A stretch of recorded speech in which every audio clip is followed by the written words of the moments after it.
本日はきゅうりとしらすの酢の物やってきます。しらすとは白っぽい稚魚の総称です。アンチョビやウナギなどの稚魚が食用にされます。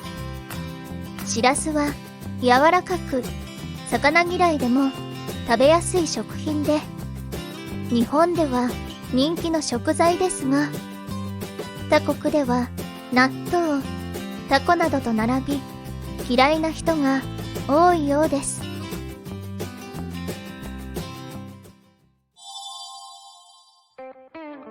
材料の方を説明していきます。まずきゅうりですね。今日2本使います。こちらね、しらす 50g です。調味料ですね。酢 90ml、水 300ml、みりんですね 15ml、薄口 20ml で、砂糖ですね 15g で、塩 3g ですね。で、今日はね、かつおの粉末使います。最後トッピングでいりごまです。では作っていきます。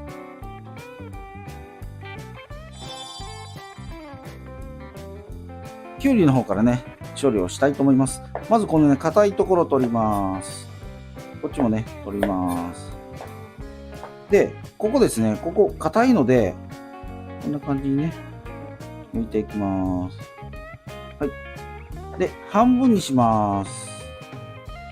で、このままね、種を取る方法もあるんですが、取らないでやっていきます。こっちからね、こんな感じに薄くね、こう切ってもらえればいいと思います。はい、それでね、このボウルを準備してもらって、こんな感じにね、切ったらね、ボウルの中に入れてください。はい、これでね、きゅうりのね、処理ができました。この後ですね、塩をね、ちょっと軽くこう入れて、塩もみっていう感じでね、塩をね、全体的にまぶします。で、この時にね、水分がたくさん出ますので、ちょっと塩をね、入れておいておきます。では次ね、調味料を合わせていきます。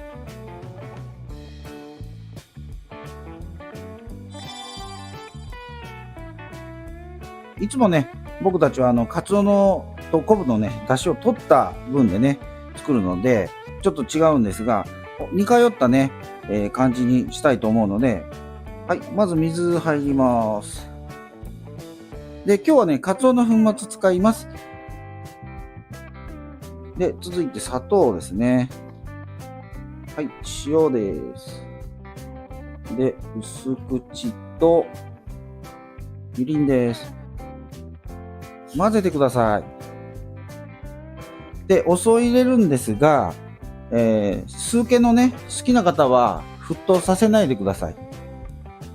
嫌いな方はね、ちょっとね、さーっと沸騰させてね、酢気を飛ばしてからね、火を切るような感じになります。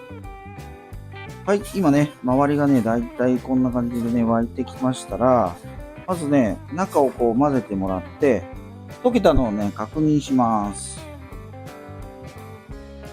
全部ね、溶けました。で、パーッと沸いてきます。この時にお酢を入れます。酢のね、好きな方は、周りがね、沸き始めたら火を止めます。はい、もうちょっとですね。はい、こんな感じに、ね、なりました。じゃあね、火を止めて、これをね、冷蔵庫でね、冷やしたいと思います。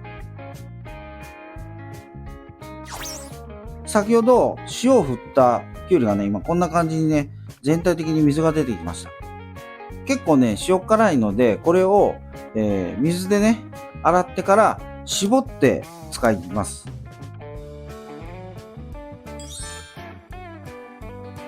今ね、こんな感じに塩をね、抜きました。で、これをですね、ダスターで水気を取ります。こんな感じにしてもらってね。はい、きゅうりを並べてもらって、結構ね、水気がね、出ますので、出汁をね、和えた時に味がね、ぼけてしまいます。そのためにね、こう、ちゃんとこう、水気を取ります。あとね、日持ちをさすのにね、絶対水気をね、取ってください。こんな感じになりました。はい。これでね、しらすをね、あえていきます。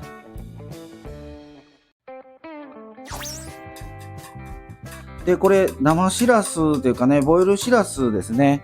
なので、あまり混ぜるとですね、しらすがね、バラバラになってしまいます。冷蔵庫でね、冷やしたね、お酢をね、入れていきます。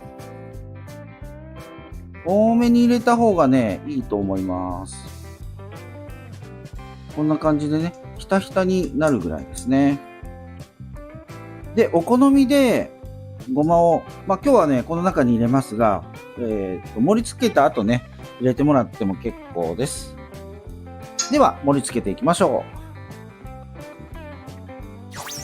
う。ぜひね、ご家庭で作ってね、みてください。このままだと、ちょっとね、汁が少ないので、ちょっとだけかけます。これでね、完成です。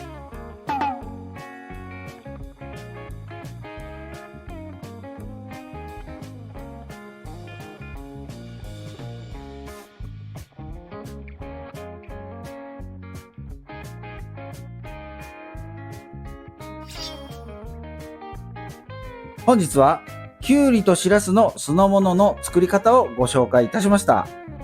暑い時にね、ぜひぴったりなのでね、作ってみてください。